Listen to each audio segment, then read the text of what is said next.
আসসালামু আলাইকুম, কেমন আছেন সবাই? আজকে আমরা আসছি ফরিদপুর জেলার নগরকান্দা উপজেলার রসুলপুর বাজারে। বাজারটা প্রতি শনিবার এবং মঙ্গলবার সকাল থেকে মিলে থাকে। তবে এই পেঁয়াজের হালির বাজারটা কিন্তু প্রায় সারাদিন থাকে। এখন সকাল, যত বেলা বাড়বে আমদানি তত বাড়বে, বেচাকেনা তত বাড়বে। আর আজকে আবহাওয়াটা একটু কুয়াশা বেশি, মেঘলা মেঘলা কেমন যেন। ঠান্ডাটা অত বেশি না হলেও আবহাওয়াটা একটু মেঘাচ্ছন্ন। আমার সাথে আছে আলামিন, সে আপনাদেরকে বিভিন্ন জায়গায় পেঁয়াজ সাপ্লাই দিয়ে থাকে। আমাদের কাছে যারা ফোন দেন বা তাদের কাছে আলামিনের নাম্বার আছে, আলামিনের সাথে তারা যোগাযোগ করলে পেঁয়াজের চারা নিতে পারবেন দেশের সব জায়গায় থেকে বলা যায় মোটামুটি। আলামিন, কি অবস্থা আজকে বাজারে? আলহামদুলিল্লাহ, আজকে বাজার আপনার প্রতিদিনের মতো আজকেও আপনার দাম বেঁধে বাজার আছে। আজকে বাজার আছে আপনার 20 টাকা, 22 টাকা, 25 টাকা, 28 টাকা, এরকম। মানে আজকে সকালে 25 টাকার উপরে যায় নাই বাজার। 25 টাকার উপরে যায় না? 25 টাকার উপরে যায় নাই। যার সম্ভাবনা আছে আপনার মাল যদি আপনার কম থাকে তাহলে যাবে আর কি। 25 টাকা করে ব্যাপারীতে কিনতেছে মাল। তার মানে বলা যায় যে গতকালকে তুলনায় আজকে বাজার একটু কম, আজকে একটু কম, কিন্তু আপনার মালটা আবার বাজার কম। আচ্ছা, মালের আমদানি কম, আমদানি কম, ব্যাপারী ওই কিনতেছে না দেখে দামটা একটু কম। দামটা একটু কম, ব্যাপারী কিনা শুরু করলে ব্যাপারী আবার চরের ব্যাপারী আসে। চরের ব্যাপারী আসলে তো ওরা আপনার নসিমান করে পিক আপ করে নেওয়া শুরু করে একবারে। তখন আবার দাম বেড়ে যায়, তখন তো মাল পায় না হাটে। এই যে কাহিনী বাজারে। আসলে বিষয়টি এরকমই, যখন কোনো মালের চাহিদা সৃষ্টি হয় তখন দামটা বেড়ে যায়, চাহিদা কম থাকলে দামটা কমে যায়। তবে আমদানি কিন্তু আজকে অন্য দিনের তুলনায় এখন পর্যন্ত কম, হয়তো বেলা বাড়লে আরও আসবে। কারণ চারাটা যত বেলা বাড়ে তত বেশি আসে। গতকালকে আমরা দেখছি বালিয়াগুটি বাজারে যে আমরা 12টার দিকে গেছিলাম, ওই সময় ভরপুর ছিল এবং প্রচুর আমদানি ছিল। হয়তো এই বাজারটা যত বেলা বাড়বে তত বেশি আসবে, কারণ এখানে মূলত হলো পেঁয়াজের বাজার। যেহেতু পেঁয়াজ শেষ এই এলাকায়, এখন পেঁয়াজের বাজারটা নাই, সেখানে এই হালি উঠছে। আর হালির বাজারটা একটু বেলা করে উঠে, সবাই ধীরে সুস্থে আসে। আমরা একটু কৃষকদের সাথে কথা বলি, আজকে হালির দাম দর দেখি। আসসালামু আলাইকুম, ভালো আছেন? আলহামদুলিল্লাহ। এগুলা কোন জাতের হালি?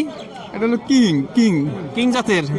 এগুলা বেশ চিকন চিকন, তবে আটিটা অত মোটা না, মাঝারি টাইপের। কিরকম দাম হয়? এগুলা 24 টাকা করে বলতেছে। 24 টাকা বলতেছে। মাশাআল্লাহ, বিক্রি করছে এক বস্তা। এক বস্তা বিক্রি করছেন 24 করে? মুরব্বী এক বস্তা বিক্রি করছে 24 টাকা করে। এইখানে হয়তো 160-70 পিস থাকতে পারে, থাকবে না? 120 পিসের মতো আছে। আচ্ছা, ছোট দেখে 120 পিস। আমার ধারণা ভালো না, আলামিন ভালো বলতে পারে, কারণ সে যেহেতু সাথে জড়িত আছে।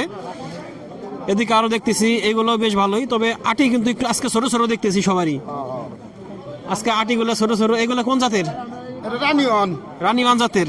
রানিওয়ান জাতের আটি ছোট ছোট, এগুলো পরিমাণে কম থাকবে, অনেক ছোট। কিরকম দাম হয়? 20 টা। 20 টাকা করে দাম হইতেছে। 20 টাকা, সাইজ ছোট, যার জন্য 20 টাকা করে। এগুলোও কিন্তু, এটাও সুন্দর একটা চারা, চিকন চিকন চারা, একদম টাটকা চারা। এগুলো কোন জাতের? লালপি। লাল তীরের। এটা অনেক সুন্দর এবং অনেক চিকন চারা। এগুলো লাগালে কিন্তু খুব ভালো হয়, পেঁয়াজটা ভালো হয়। কিরকম দাম হয়? পুরাটা 16 টাকা। 15 টাকা 16 টাকা। 15 টাকা 16 টাকা। তার মানে দামটা কিন্তু সত্যি আসলে গতগুলোর তুলনায় আজকে একটু কম মনে হইতেছে। এদিকে আরেকটা দেখতেছি, এটাও বেশ ভালো একটা চারা। তবে আমাদের এলাকায় কিন্তু সবাই বিশেষ করে এই চারার মাথাটা কেটে নিয়ে আসে পরিবহনের সুবিধার্থে। আর যেসব এলাকায় কিন্তু মন হিসেবে বিক্রি হয়, সেখানে কিন্তু চারার মাথা কাটা হয় না। আর যারা আমাদের এখান থেকে নেবেন, মন হিসেবে পাবেন না, পাবেন এই আটি হিসেবে। এটা একটা বেশ ভালো বড় সড়ো আটি আছে মোটামুটি। কিরকম দাম হয়? এটা 20 টাকা 22 টাকা দাম হচ্ছে। কোন জাতের? এটা লাল তীর কিং। লাল তীর কিং এর। আর একটা জিনিস দেখলাম যে বেশিরভাগ চারাই কিন্তু লাল তীর কিং এর চারা করে সবাই।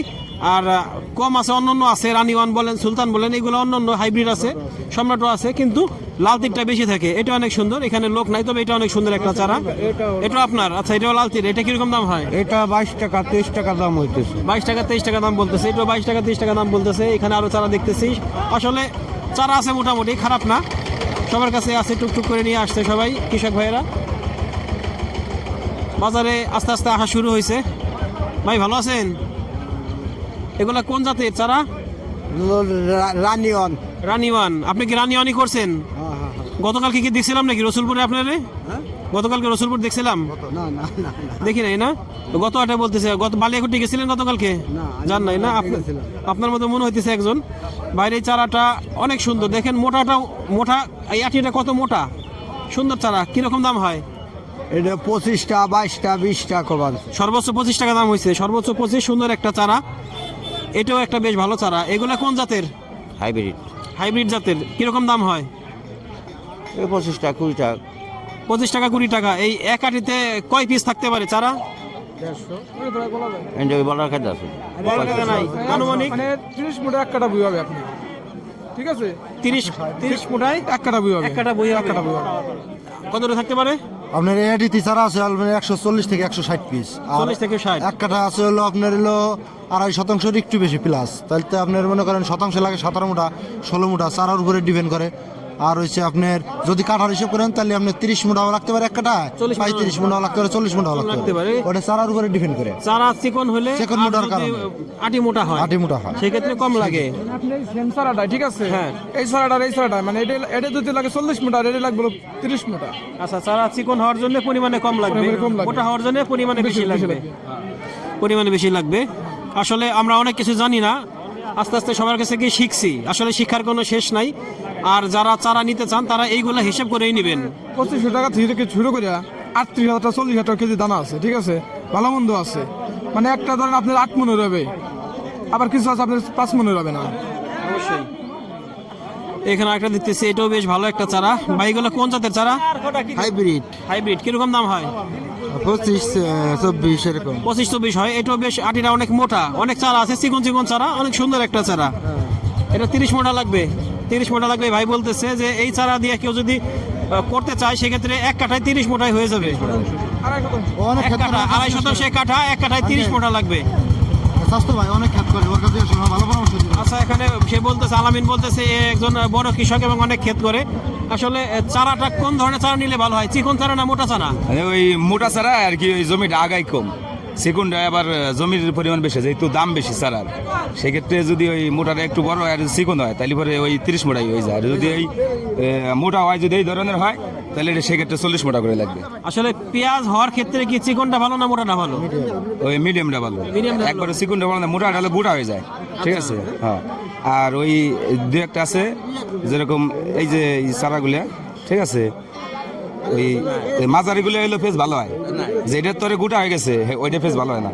আচ্ছা, তো আমরা নিঃসন্দেহে একটা ভালো জিনিস শিখলাম। ধন্যবাদ ভাইকে। আমরা এদিকে আরো দেখতেছি অনেক আছে, বেশ কিছু চারা আছে এদিকে। আসলে এই সাইডে সবই চারা কৃষক ভাইরা নিয়ে আসছে, এদিকেও আছে এদিকেও আসছে। আসলে চারাগুলো যখন সাজায় রাখে ঝাঁকার মধ্যে দেখতে অনেক সুন্দর লাগে। এখানে ভাই দেখেন কি সুন্দর করে সাজায় রাখছে। ভাই ভালো আছেন? অনেক সুন্দর একটা চারা দেখতেছি। এগুলা কোন জাতের চারা? সুপার লাল কি লাল তীরের, লাল তীরের চারা সুপার বলতেছে, মানে স্থানীয় জাত। এটা কিরকম দাম হইতেছে? 22 টাকা। 22 টাকা মোটা দাম হইতেছে, 22 টাকা মোটা দাম হইতেছে। আসলে যারা এই যে ওজন হিসেবে নিতে চান সেক্ষেত্রে কিন্তু তাদের নিতে হবে এইভাবে নিলে আপনাদের মাথা কেটে লাগাতে হবে, সেক্ষেত্রে আপনাদেরই লস। আর এই আটি হিসেবে নিলে দেখবেন যে আপনার এই মাথাটা কাটা থাকে, আপনাদের সেভাবে পোষায় যাবে। আর দূরে পাঠাতে গেলে পরে মাথা সহ পাঠাতে গেলে ওজন বেশি হয়ে যায়, কস্টিং আপনার যে পরিবহন খরচ সেটাও বেড়ে যাবে। প্রিয় দর্শক, আমরা দেখলাম পেঁয়াজের চারা বা হালির দরদাম। তবে দাম দেখলাম যে গতকালকের তুলনায় আজকে একটু কম। আর যারা দূর দূরান্ত থেকে নিতে চান তারা আমাদের সাথে যোগাযোগ করতে পারেন, আলামিনের মাধ্যমে আপনারা নিতে পারবেন। আর যারা এখানে এসে কাছে কাছে আসেন তাদেরকে বলবো যে আপনারা সরাসরি বাজারে আসবেন, নিজেরা দেখবেন, তারপরে পছন্দ করে চারা নেবেন, এটা সবচেয়ে ভালো হয়। আর যারা দূরে আছেন তাদের হয়তো আসা সম্ভব হবে না, আপনারা আমাদের সাথে যোগাযোগ করলে আমরা আলামিনের মাধ্যমে ব্যবস্থা করে দিতে পারবো ইনশাল্লাহ। আমরা চাই যে আপনারা একটা ভালো চারা কিনেন এবং ভালো পেঁয়াজের চাষাবাদ করেন। ধন্যবাদ সবাইকে, আল্লাহ হাফেজ।